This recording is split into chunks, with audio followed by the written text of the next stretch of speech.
Video like जरूर कर लीजिए और ऐसे वीडियो लगातार फ्री में पाने के लिए चैनल को तुरंत सब्सक्राइब कर लीजिए और बेल आइकन को जरूर टैप कर लीजिए ताकि आगे भी सारे वीडियो आपको मिलते रहे। यूट्यूब में फॉलो करते हैं तो प्लीज ये वाला फ्री टेलीग्राम चैनल जरूर ज्वाइन कर लीजिएगा। सारे नोटिफिकेशन सारे अपडेट यहीं पे आते हैं, ध्यान रखिएगा। दोस्तों स्वागत है आपका यूपीपीएससी बेस्ट ऑनलाइन कोचिंग के इस यूट्यूब चैनल पर।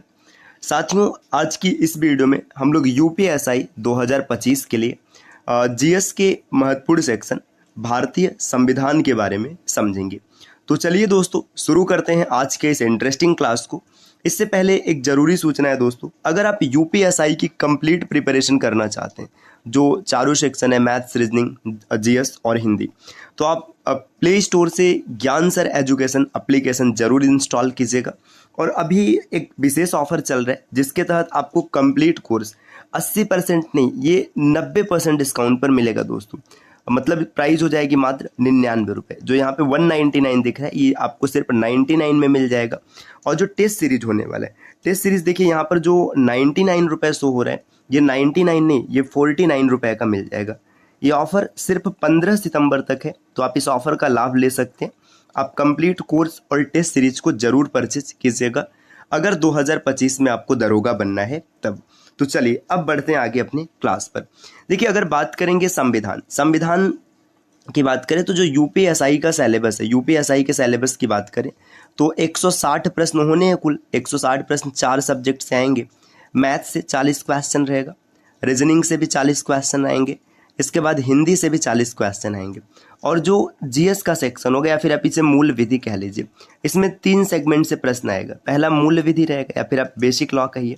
इसमें जो सामान्य नियम कानून है जैसे वीएनएस, वीएनएसएस या फिर पर्यावरण संरक्षण अधिनियम, मोटर अधिनियम, तमाम प्रकार के अधिनियम इसमें रहेंगे। दूसरा इसमें संविधान आएगा, जो भारतीय संविधान है, कॉन्स्टिट्यूशन, ये रहेगा। और तीसरा इसमें जीएस रहेगा जैसे हिस्ट्री, पॉलिटी, जियोग्राफी, ये सब चीज़ रहेगा।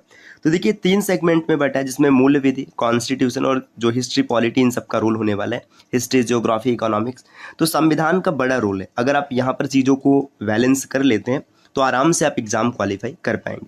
तो सबसे पहले तो ये समझते हैं कि इसके सिलेबस में क्या है। देखिए जो संविधान देखेंगे, जो इसका ख सेक्शन है, पहला मूल विधि हो जाएगा और ख में संविधान। आपको संविधान का उद्देश्य पढ़ना होगा। मौलिक अधिकार, जो फंडामेंटल राइट्स है, संविधान के भाग 3 में रखा गया, ये सिलेबस का हिस्सा है। नीति निदेशक तत्व एवं मूल कर्तव्य। देखिए नीति निदेशक तत्व जो डीपीएसपी है, मूल कर्तव्य मतलब फंडामेंटल ड्यूटीज जो है, ये संविधान के भाग 4 में और ये 4A में है।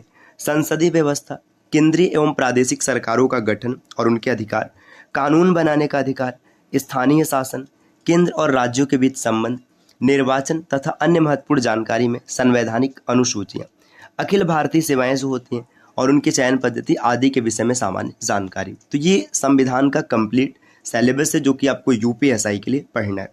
तो आज हम लोग देखेंगे कुछ महत्वपूर्ण तथ्यों को। देखिए इससे पहले आप याद रखिएगा दोस्तों, अगर यूपीएसआई में सिलेक्शन लेना है तो आपको प्ले स्टोर से ज्ञान सर एजुकेशन एप्लीकेशन इंस्टॉल करना है और कंप्लीट कोर्स आप ज्वाइन कर सकते हैं। या फिर आप कोर्स के बारे में अतिरिक्त जानकारी प्राप्त करना चाहते हैं कि क्या रहेगा, कैसे रहेगा, तो आप इनमें से किसी भी नंबर पर कॉल या फिर व्हाट्सअप करके जानकारी प्राप्त कर सकते हैं। ये ज्ञान सर का व्हाट्सअप नंबर है, यहाँ से सिर्फ व्हाट्सअप के माध्यम से जानकारी लिया जा सकते हैं। चलिए अब हम लोग बढ़ते हैं अपने क्लास की ओर। देखिए भारत के संविधान की बात करें तो भारत में संविधान सर्वोच्च है, किंतु अमेरिका में न्यायपालिका और ब्रिटेन में संसद सर्वोच्च है। देखिए भारत की बात करें तो भारत में क्या सर्वोच्च है? संविधान। संविधान का मतलब ये देखिए संविधान है क्या? ये नियमों की एक पुस्तक है जो भारत में सर्वोच्च है। अमेरिका में देखिए कौन सर्वोच्च है? अमेरिका में न्यायपालिका मतलब जुडिशरी सर्वोच्च है। और ब्रिटेन में संसद, मतलब जैसे अपने यहाँ जो संसद है वैसे ब्रिटेन का जो संसद है वो सर्वोच्च है। संविधान का तात्पर्य है सम प्लस विधान। सम मतलब समान और विधान मतलब विधि, विधान, नियम, कानून, ये चीज़, अर्थात सभी के लिए एक कानून होना, यही संविधान बताता है।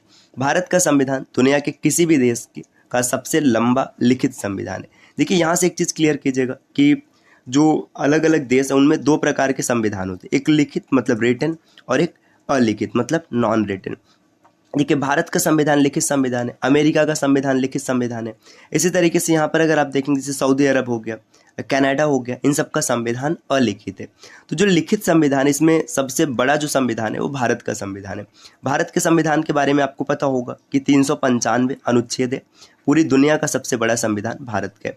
अगर अमेरिका की बात करें तो अमेरिका के संविधान में सिर्फ 7 अनुच्छेद है और दुनिया का सबसे छोटा संविधान माना जाता है। संविधान सभा के द्वारा संविधान का निर्माण किया गया और बनाए गए संविधान के अनुसार संसद का संचालन होता है। कहने का तात्पर्य है कि संविधान सभा की अवधारणा संसद से पुरानी। देखिए संविधान सभा, अब ये जब हम लोग पॉलिटी पढ़ेंगे मतलब पूरा विस्तार से चीज़ों को, तो वहाँ पे देखेंगे संविधान सभा क्या है। देखिए संविधान सभा की बात करें तो एक पॉइंट यहाँ से याद रखिएगा कि संविधान सभा की मांग सबसे पहले किसने किया था, तो एम.एन. रॉय ने किया था। ये पॉइंट कई बार पेपर में बन जाता है। एम.एन. रॉय ने 1935 में संविधान सभा की मांग की थी। संविधान सभा क्या, एक ऐसी सभा होगी, एक असेंबली होगी जो क्या करेगी, हमारे संविधान का निर्माण करेगी। देखिए जब अंग्रेज़ों ने भारत को गुलाम बनाया, सब स्वराज की मांग तेज़ होने लगी, तो वहाँ पे ये था कि जब हम आज़ाद करके चले जाएंगे तो देश कैसे चलेगा। तो इसके लिए संविधान सभा बना और संविधान सभा ने संविधान का निर्माण कराया। तो संविधान सभा कैसे बना, क्या हुआ, इन सब के बारे में हम लोग आगे समझेंगे। जो संविधान सभा की अवधारणा ये संसद से भी पुरानी है। अब देखिए प्रस्तावना की बात करें तो प्रस्तावना को भारत के लोगों द्वारा एक साथ अपनाया गया। ऐसा इसलिए है क्योंकि प्रस्तावना का आरंभ ही कैसे, हम भारत के लोग, ये चीज़ देखिए, ये जो है हम भारत के लोग, इसका अवधारणा यूएन चार्टर से लिया गया। संविधान प्रस्तावना की बात करें, जो संविधान का प्रस्तावना है, प्रस्तावना का तात्पर्य होता है परिचय। तो ये जो परिचय है यही है। अब ये प्रस्तावना लिया कहाँ से गया, तो जो जवाहरलाल नेहरू ने ऑब्जेक्टिव रिजोल्यूशन है ना प्रस्तुत किया था, उसी से प्रस्तावना ग्रहण किया गया। इसमें साफ साफ लिखा है हम भारत के लोग, भारत को SSSR। SSSR का मतलब क्या है, देखिए यहाँ पे सोशलिस्ट, सोवरेन और इसके बाद यहाँ पे एक सेकुलर डेमोक्रेटिक रिपब्लिक ये बनाएंगे ताकि लोगों को समानता, न्याय, ये सब की बात किया गया। आगे देखिए और आगे बढ़ेंगे तो यहाँ पे दिया भारत का संविधान 26 नवंबर 1949 को अपनाया गया, संविधान सभा द्वारा अपनाया गया। देखिए जो भारत का संविधान ये बन के तैयार होता है 26 नवंबर 1949 को, क्या होता है, जो संविधान सभा है ये संविधान को अपनाता है। इसीलिए 26 नवंबर को संविधान दिवस या सुशासन दिवस के रूप में मनाया जाता है। ये पॉइंट आपको ज़रूर याद रखना है। यहाँ पे आगे दिया भी गया, प्रतिवर्ष 26 नवंबर को संविधान दिवस मनाया जाता है। इसे सुशासन दिवस भी कहा जाता है। देश के मौलिक शासी दस्तावेज के रूप में संविधान ने भारत शासन अधिनियम 1935 का स्थान लिया। देखिए इससे पहले भारत शासन अधिनियम 1935 चला करता था, जिसका स्थान किसने लिया है, संविधान ने लिया है। और इस प्रकार भारत का अधिराज्य जो है संप्रभु भारतीय गणराज्य बन गया। संवैधानिक स्वायत्तता सुनिश्चित करने के लिए संविधान के निर्माताओं ने अनुच्छेद 395 में दिए गए एक ब्रिटिश संसद के पूर्व अधिनियमों को निरस्त कर दिया गया। देखिए भारत का संविधान जब गठित हुआ था, यहाँ पे थोड़ा सा पॉइंट समझिएगा, उस समय जब भारत का संविधान बनाया गया था तो उसमें 8 अनुसूचियाँ थी, 22 भाग थे और 395 अनुच्छेद था। अब समय समय पर आवश्यकता पड़ने का तात्पर्य, जैसे देखिए जब संविधान बना 1949 में, तो उस समय का जो परिदृश्य था और आज के समय का जो परिदृश्य अलग अलग है। अलग अलग कहने का तात्पर्य, इमेजिन कीजिए कि 1949 में एक व्यक्ति मान लीजिए ट्रैफिक सिग्नल तोड़ देता, बस एग्जाम्पल स्वरूप बता रहे हैं, तो वहाँ पर उसको अगर 500 रुपये या फिर 5000 रुपये जैसा आज जुर्माना लगता है, वो लगता तो फिर भाई वो तो अपनी गाड़ी ही छोड़ देता। 5000 रुपये की उसकी गाड़ी ही नहीं होती अगर 2 व्हीलर होती तो। आज के समय में 5000 रुपये लगता है। तो समय के साथ साथ चीज़ें बदल गई। जैसे आज के समय में साइबर अपराध है, उस समय साइबर अपराध नहीं हुआ करते थे। तो जैसे जैसे समय बदला, आवश्यकता हुआ, कुछ संशोधन किए गए, तो वर्तमान समय में 12 अनुसूचियाँ हैं, 25 भाग है। भारतीय संविधान में 25 भाग है और जो अनुच्छेद है ये 395, इसमें पार्ट्स जोड़े गए। जैसे आप 4 का जैसे 51A देख सकते हैं, ऐसे तमाम 19(1)A, 19(1)B, तो ये चीज़ें जो नंबर है वो 395 ही है। और आगे बढ़ेंगे, यहाँ पर दिया भारतीय संविधान को एक संप्रभु, समाजवादी, धर्मनिरपेक्ष और लोकतांत्रिक गणराज्य घोषित करता है। देखिए संविधान जो है भारत को कैसा बनाता है, संप्रभु का तात्पर्य अपना खुद का मालिक है। समाजवादी मतलब यहाँ पे समाजवादिता रहेगा। धर्मनिरपेक्ष मतलब किसी भी आधार पे धार्मिक भेदभाव नहीं होगा। और लोकतांत्रिक, यहाँ पे लोकतांत्रिक मतलब जो भारत का प्रमुख होगा वो जनता के माध्यम से आएगा। गणराज्य घोषित करता है। अपने नागरिकों को न्याय, समानता और बंधुता। देखिए न्याय की बात करेंगे तो यहाँ पर 3 प्रकार के न्याय का जिक्र किया गया, सामाजिक, आर्थिक और राजनीतिक। न्याय, समानता है ना, 5 प्रकार की समानता है, और स्वतंत्रता 2 प्रकार की स्वतंत्रता है। इन सब का आश्वासन देता है और बंधुत्व का संवर्धन करने का प्रयास करते हैं। 1950 में बने संविधान की मूल प्रति को संसद भवन दिल्ली में हीलियम से भरे केस में सुरक्षित रखा गया। जो मूल संविधान है उसे 1950 में तैयार किया गया, तो दिल्ली का जो संसद भवन है हीलियम से भरे केस में सुरक्षित रखा गया। अच्छा, एक चीज़ ये भी याद रखिएगा, जब संविधान तैयार हुआ था तो इसकी 3 कॉपी बनाई गई थी। 3 कॉपी, एक प्रिंटेड था, मतलब जो प्रिंट किया गया था, ये पहली कॉपी। दूसरी कॉपी थी हैंड रिटन, ये हिंदी में था, और तीसरा हैंड रिटन था, ये इंग्लिश में था। 3 प्रतियां तैयार की गई थी। और आगे बढ़ेंगे दोस्तों, दिया है संप्रभु गणराज्य। अब यहाँ पर इसके बारे में बता, देखिए संप्रभु गणराज्य किसे कहते हैं? किसी भी क्षेत्र विशेष को राज्य तब घोषित किया जा सकता है जब उसके पास ये 4 आधार हो, जैसे संप्रभुता, जनसंख्या, क्षेत्र और सरकार। देखिए मॉन्टेगिडो कन्वेंशन 1933 में ये चीज़ बताया जाता है, किसी भी चीज़ को सरकार राज्य घोषित किया जाएगा, राष्ट्र घोषित किया जाएगा, उसके पास 2-3 चीज़ें, माफ़ कीजिएगा 4 चीज़ें होनी चाहिए: संप्रभुता, जनसंख्या, क्षेत्र और सरकार।